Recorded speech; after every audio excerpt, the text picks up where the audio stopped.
tane yavru da var. 8 yapmışsın. Böyle çözdüm kardeşim. Adaş o çözdüm. Çözülür.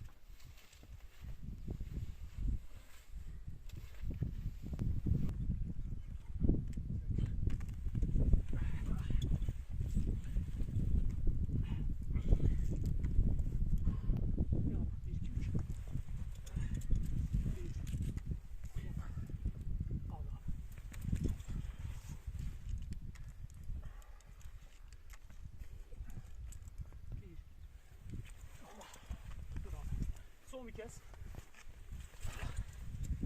Bir tarafını gevşet. Tamam. Bir tarafını gevşet, rahat çıkar. Tamam.